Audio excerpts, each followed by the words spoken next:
इस वीडियो में आप पढ़ रहे हैं क्लास 10 के ज्योग्राफी के चैप्टर नंबर 6 को, जिसका नाम है मैन्युफैक्चरिंग इंडस्ट्रीज। और यह वीडियो नंबर 4 इस चैप्टर का। इसके पहले 3 वीडियोस किए मैंने इस चैप्टर के ऊपर। तो अगर आपने उन वीडियोस को नहीं देखा तो नीचे डिस्क्रिप्शन में जाएं, जहां पर प्लेलिस्ट का लिंक है, जिससे आप सारे वीडियोस इस चैप्टर के देख सकते हैं। तो देखिए, इस वीडियो में हम शुरुआत कर रहे हैं एल्युमिनियम स्मेल्टिंग से। और इसके पहले के वीडियोज़ में हमने आयरन एंड स्टील इंडस्ट्री के बारे में पढ़ लिया था। और इसमें हम एल्युमिनियम के बारे में पढ़ेंगे, सीमेंट के बारे में पढ़ेंगे, या फिर केमिकल इंडस्ट्री के बारे में पढ़ेंगे। इन चीज़ों के बारे में यहाँ पर हम पढ़ने वाले हैं। तो देखिए, एल्युमिनियम स्मेल्टिंग जो है, यानी एल्युमिनियम का जो प्रोडक्शन है, ये second most important metallurgical industry है इंडिया में। तो सबसे इंपॉर्टेंट कौन है? वो है आयरन एंड स्टील। और एल्युमिनियम जो है, उसमें कई सारे फीचर्स हैं जिसके वजह से ये काफ़ी इंपॉर्टेंट हो जाता है। जैसे कि एल्युमिनियम जो है वो आयरन और स्टील के मुकाबले काफ़ी हल्का होता है, और ये कोरोजन से रेजिस्टेंट होता है, काफ़ी अच्छा कंडक्टर होता है हीट का, इसके साथ ही इलेक्ट्रिसिटी का भी, और ये मेलिएबल होता है। और इसको दूसरे मेटल्स के साथ जब मिक्स किया जाए, यानी अलॉय जब बनाया जाता है, तो ये काफ़ी स्ट्रॉन्ग बन जाता है। और इसके साथ ही जो एल्युमिनियम है, इसको एयरक्राफ्ट बनाने में, यूटेंसिल्स बनाने में, वायर्स बनाने में यूज़ किया जाता है। और ये काफ़ी पिछले कुछ सालों में ये काफ़ी पॉपुलर हुआ है स्टील की जगह पर यूज़ करने के लिए, या फिर जो आपका कॉपर है, जिंक, लेड, इन चीज़ों को रिप्लेस करके एल्युमिनियम को बहुत सारे इंडस्ट्रीज़ में अब यूज़ किया जा रहा है, क्योंकि इसके बहुत सारे फ़ायदे हैं, बहुत सारे रीज़न हैं। और जो एल्युमिनियम स्मेल्टिंग का प्लांट है, यानी एल्युमिनियम जो प्रोडक्शन है, वो आपको उड़ीसा, वेस्ट बंगाल, केरल, उत्तर प्रदेश, छत्तीसगढ़, महाराष्ट्र, तमिलनाडु, इन राज्यों में होता है। लेकिन इसमें जो आपका उड़ीसा है, यहाँ पर सबसे ज़्यादा प्रोडक्शन होता है। इसके बाद जितने राज्य हैं वहाँ पर प्रोडक्शन होता है।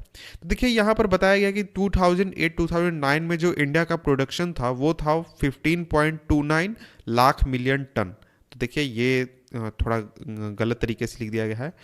15.29 लाख टन होगा, या फिर 1.5 मिलियन टन होगा। तो इस तरीके से होगा ये डाटा। ये यहाँ पर गलत, लाख मिलियन एक साथ नहीं होगा, इन दोनों में से कोई एक होगा। तो इसके बाद देखिए, जो बॉक्साइट है जिससे कि एल्युमिनियम को प्रोड्यूस किया जाता है, ये रॉ मटेरियल है एल्युमिनियम का। और ये काफ़ी बल्की होता है, और इसका जो कलर होता है वो डार्क रेडिश होता है। और जो नीचे यहाँ पर इमेज दिया गया है, उसमें बताया गया है कि किस तरीके से एल्युमिनियम बनाने का जो प्रोसेस है वो किया जाता है।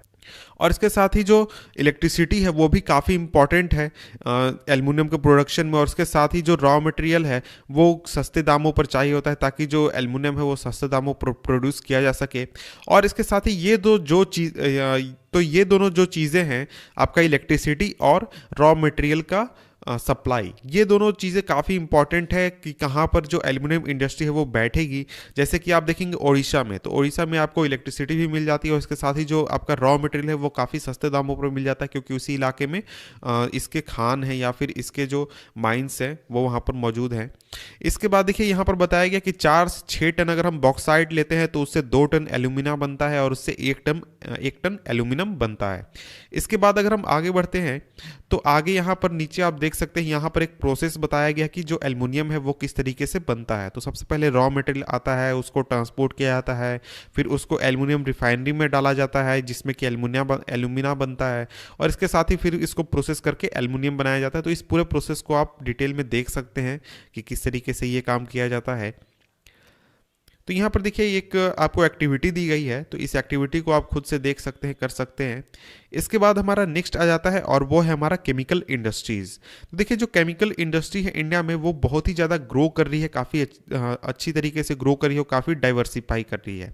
और केमिकल इंडस्ट्री की बात करें तो इसमें बहुत तरीके के केमिकल्स आ जाते हैं। ऐसा नहीं कि कोई एक चीज़, जैसे एल्युमिनियम की बात करें तो उसमें सिर्फ एल्युमिनियम है, लेकिन केमिकल में आपको बहुत सारी चीज़ें आ जाती हैं, जैसे कि आपका सिंथेटिक फाइबर्स हो गया, सिंथेटिक फाइबर बोल रहा हूँ, नाइट्रिक एसिड हो गया, अल्कलाइज हो गया, सोडा ऐश हो गया। इस तरीके से बहुत सारे केमिकल्स हैं जो कि केमिकल इंडस्ट्रीज में आ जाते हैं। और जो केमिकल इंडस्ट्री है वो करीब 3% जीडीपी में कंट्रीब्यूट करती है। और इंडिया में जो केमिकल इंडस्ट्री है उसका साइज एशिया में 3rd लार्जेस्ट है, और पूरे वर्ल्ड में 12th है, यानी कि 12वें स्थान पर आता है प्रोडक्शन के हिसाब से, कीमत के हिसाब से, प्रोडक्शन के हिसाब से। और देखिए, ये जो केमिकल इंडस्ट्री है, इसमें आपको छोटे आपको छोटे स्केल्स के मैन्युफैक्चरिंग यूनिट्स भी देखने को मिल जाएंगे और इसके साथ ही लार्ज स्केल मैन्युफैक्चरिंग यूनिट्स भी देखने को मिल जाएंगे। और इसके साथ ही जो केमिकल इंडस्ट्री है वो दो तरीके के हैं, पहला तो आपका इनऑर्गेनिक हो गया और दूसरा ऑर्गेनिक हो गया। और इन दोनों सेक्टर में ही इन दोनों सेक्टर के जो केमिकल इंडस्ट्रीज है दोनों में ही हमको काफ़ी ज़्यादा ग्रोथ देखने को मिल रहा है। और इन दोनों की बात करें यानी इनऑर्गेनिक और ऑर्गेनिक सेक्टर की बात करें तो इनऑर्गेनिक में आपका आ जाता है सल्फ्यूरिक एसिड, जिसको यूज़ किया जाता है fertilizer, synthetic fibre, plastic, adhesive, paint, इन चीज़ों को बनाने में। और इसके अलावा nitric acid, alkalis, soda ash, तो ये सभी जो हैं ये आपके आ जाते हैं इनऑर्गेनिक केमिकल्स में। और इसके साथ ही इसमें कॉस्टिक सोडा भी आ जाता है। और इसकी जगह पर अगर हम ऑर्गेनिक केमिकल्स की बात करें तो ऑर्गेनिक केमिकल्स में आपको आ जाते हैं पेट्रोकेमिकल्स, जिसको यूज़ किया जाता है synthetic fibre, synthetic rubber, plastic, dye stuff, इन चीज़ों को बनाने में। और जो ऑर्गेनिक केमिकल प्लांट्स हैं वो लोकेटेड होते हैं आपको ऑयल रिफाइनरीज के पास या फिर जो आपके पेट्रोकेमिकल प्लांट्स हैं उसके पास। और जो केमिकल इंडस्ट्री है वो खुद का ही लार्जेस्ट कंज्यूमर है। जैसे कि अगर आप स्टील को देखें तो स्टील जो है वो सप्लाई किया जाता है दूसरे इंडस्ट्रीज़ को रॉ मटेरियल के रूप में, ताकि वो दूसरी चीज़ें बना सके या फिर और भी चीज़ों के लिए यूज़ कर सके। लेकिन केमिकल इंडस्ट्री की बात करें तो एक केमिकल प्लांट जो है वो दूसरे केमिकल प्लांट को सप्लाई करता है रॉ मटेरियल, कुछ चीज़ों को प्रोड्यूस करने के लिए। इस तरीके से देखते हैं कि जो पूरा केमिकल इंडस्ट्री है ये एक दूसरे के प्रोडक्ट को यूज़ करता है। इस तरीके से ये जो पूरा इंडस्ट्री है ये सेल्फ डिपेंडेंट है कंजम्पशन के लिए भी और प्रोडक्शन के लिए भी। और जो बेसिक केमिकल है उसको प्रोसेस किया जाता है आगे, ताकि दूसरे केमिकल्स को बनाया जा सके और उसको इंडस्ट्री में यूज़ किया जा सके। और जो एग्रीकल्चर है या फिर जो कंज्यूमर मार्केट है इसमें भी इसको सप्लाई किया जाता है इन केमिकल्स को। और इसके बाद एक बात कही जा रही है कि आप एक तरीके से लिस्ट बना सकते हैं कि कौन कौन से प्रोडक्ट हैं जो कि केमिकल इंडस्ट्री से प्रोड्यूस होते हैं, उसका आप लिस्ट बना सकते हैं। इसके बाद आ जाता है आपका फर्टिलाइजर इंडस्ट्री। तो देखिए फर्टिलाइजर इंडस्ट्री का नाम देखते ही हमें ये पता चल जाता है कि ये मेनली आपको फर्टिलाइजर बनाता है। और फर्टिलाइजर जैसा कि आप जानते हैं एग्रीकल्चर के ऊपर डिपेंडेंट है, यानी जो हमारा एग्रीकल्चर सेक्टर है उसके ऊपर डिपेंडेंट है। और जो फर्टिलाइजर इंडस्ट्री है इसमें मेनली आपको जो नाइट्रोजनस फर्टिलाइजर्स हैं मेनली, जिसमें यूरिया आता है या फिर जो आपका फॉस्फेटिक फर्टिलाइजर्स हैं या फिर अमोनियम फॉस्फेट हैं या फिर जो कम्प्लेक्स फर्टिलाइजर्स हैं, इनको प्रोड्यूस किया जाता है फर्टिलाइजर इंडस्ट्री में। और जो ये कम्प्लेक्स फर्टिलाइजर्स होते हैं जिनमें आपको नाइट्रोजन, फॉस्फेट और पोटास का आपको प्रोडक्शन किया जाता है या फिर ये इन्वॉल्व होते हैं आपके कम्प्लेक्स फर्टिलाइजर्स में। तो एक चीज़ यहाँ पर ध्यान देनी चाहिए कि देखिए जो पोटास है, ये पोटास जो है वो इंडिया में पाया नहीं जाता, इंडिया में इसका प्रोडक्शन नहीं होता, क्योंकि इंडिया में इसका कोई खान नहीं है, कहीं पर इसका माइन नहीं है, कहीं पर इंडिया में इसका रिजर्व नहीं है। और इसको कंप्लीटली इंपोर्ट किया जाता है विदेश से, दूसरे देशों से, ताकि अपने देश में जो पोटास की ज़रूरत है उसको पूरा किया जा सके। और इंडिया जो है वो थर्ड लार्जेस्ट प्रोड्यूसर है नाइट्रोजनस फर्टिलाइजर्स का। और इसके साथ ही करीब 57 फर्टिलाइजर यूनिट्स हैं जो कि नाइट्रोजनस और कम्प्लेक्स नाइट्रोजनस फर्टिलाइजर्स प्रोड्यूस करते हैं। 29 प्लांट्स हैं जो कि यूरिया प्रोड्यूस करते हैं और 9 हैं जो कि अमोनियम सल्फेट प्रोड्यूस करते हैं। और इसके अलावा 68 स्मॉल यूनिट्स हैं जो कि सिंगल सुपर फॉस्फेट को प्रोड्यूस करते हैं। तो ये सभी क्या होते हैं ये तो आप जानते होंगे अगर आपने एग्रीकल्चर में इन चीज़ों के बारे में पढ़ा होगा, या फिर नहीं जानते होंगे तो आपको उतना डिटेल में पढ़ना नहीं है। और अगर आज की बात करें तो करीब 10 पब्लिक सेक्टर अंडरटेकिंग्स हैं। और इसके अलावा एक जो है वो कोऑपरेटिव सेक्टर है हजीरा में, गुजरात में, जो कि आपको फर्टिलाइजर कॉरपोरेशन ऑफ इंडिया के अंतर्गत आता है। और देखिए ग्रीन रिवॉल्यूशन के बाद ये जो इंडस्ट्री है ये काफ़ी एक्सपैंड हो चुकी है दूसरे स्टेट्स में, यानी देश के दूसरे हिस्सों में, जिसमें कि आपका गुजरात, तमिलनाडु, उत्तर प्रदेश, पंजाब और केरला जो है। और ये जो राज्य हैं ये आपको पूरे इंडिया का जो फर्टिलाइजर प्रोडक्शन है उसका हाफ ये प्रोडक्शन करते हैं, यानी ये 4-5 राज्य। और इसके अलावा दूसरे जो प्रोड्यूसर्स हैं वो हैं आंध्र प्रदेश, उड़ीसा, राजस्थान, बिहार, महाराष्ट्र, असम, वेस्ट बंगाल, गोवा, दिल्ली, मध्य प्रदेश और कर्नाटका, यानी इन सभी राज्यों में आपका फर्टिलाइजर जो है उसको प्रोड्यूस किया जाता है। इसके बाद अगर हम आगे बढ़ते हैं तो आगे हमारा आ जाता है वो है सीमेंट इंडस्ट्री। तो देखिए सीमेंट इंडस्ट्री जो है वो काफ़ी इंपॉर्टेंट है, क्योंकि जो सीमेंट है वो उसको यूज़ किया जाता है बहुत सारी चीज़ों में, चाहे वो आपको ब्रिजेस बनाने के लिए यूज़ किया जाए, फैक्ट्रीज बनाने के लिए, घर बनाने के लिए, या फिर आपके रोड बनाने के लिए, एयरपोर्ट, यानी आप जितने भी तरीके के कंस्ट्रक्शन कर सकते हैं उन सभी में आपको सीमेंट की ज़रूरत है, और सीमेंट के बिना आपका काम नहीं चलने वाला है।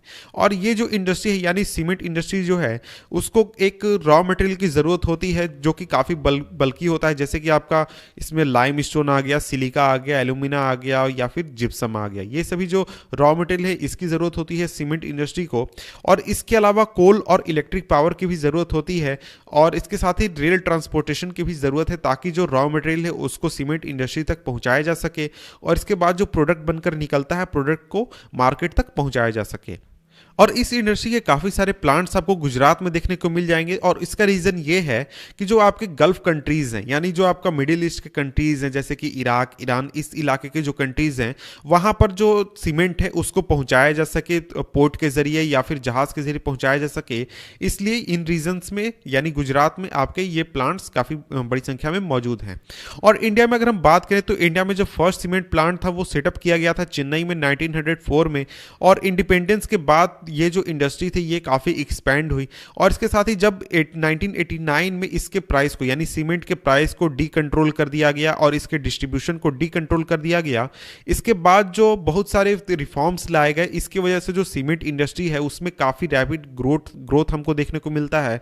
और इसके साथ ही कैपेसिटी जो है वो काफ़ी बढ़ चुका है, और इसके साथ ही जो प्रोसेस है या फिर टेक्नोलॉजी में डेवलपमेंट है वो भी काफ़ी ज़्यादा हो चुका है सीमेंट इंडस्ट्री में, और जो इसका प्रोडक्शन है वो भी काफ़ी ज़्यादा बढ़ चुका है। और इंडिया में अगर हम बात करें तो करीब 128 लार्ज प्लांट्स हैं इंडिया में जो कि सीमेंट को प्रोड्यूस करते हैं, और इसके अलावा 332 मिनी सीमेंट प्लांट्स हैं कंट्री में जो कि सीमेंट को प्रोड्यूस करते हैं। और इंडिया जो है वो करीब बहुत तरीके के सीमेंट को प्रोड्यूस करता है, बहुत वेराइटी के सीमेंट को प्रोड्यूस करता है। और हमने जैसा कि देखा कि टेक्नोलॉजी में डेवलपमेंट्स हुए हैं या फिर और भी चीज़ों में डेवलपमेंट्स हुए हैं, उसकी वजह से जो क्वालिटी है सीमेंट की वो काफ़ी ज़्यादा बढ़ चुकी है। और क्वालिटी के बढ़ने की वजह से जो मार्केट है ईस्ट एशिया में, मिडिल ईस्ट में, अफ्रीका में, साउथ एशिया में, वहाँ पर जो हमारा सीमेंट है, इंडिया का सीमेंट है, वो एक्सपोर्ट किया जा रहा है और वहाँ पर काफ़ी इसको यूज़ किया जा रहा है। और इसके अलावा बहुत बड़ी संख्या में डिमांड आपको कंट्री में भी, हमारे देश में भी, क्योंकि हमारे देश में बहुत सारे कंस्ट्रक्शन हमेशा चलते रहते हैं। और ये जो इंडस्ट्री है ये काफ़ी अच्छा परफॉर्म कर रही है प्रोडक्शन के मामले में भी और एक्सपोर्ट के मामले में भी। और इसके अलावा बहुत सारे चीज़ें की जा रही हैं ताकि जो डोमेस्टिक डिमांड है उसको बढ़ाया जा सके, और जो ये जो इंडस्ट्री है इसका जो सप्लाई है वो हमारे देश की तरफ मोड़ा जा सके, हमारे देश में इस इंडस्ट्री के प्रोडक्ट को यूज़ किया जा सके। और इसके बाद देखिए हमारा जो नेक्स्ट है वो है ऑटोमोबाइल इंडस्ट्री। तो इसके बारे में हम पढ़ने वाले हैं नेक्स्ट वीडियो में, जिसका लिंक मैं नीचे डिस्क्रिप्शन में दे दूंगा। तो मिलते हैं आपसे हम नेक्स्ट वीडियो में, तब तक के लिए गुड बाय।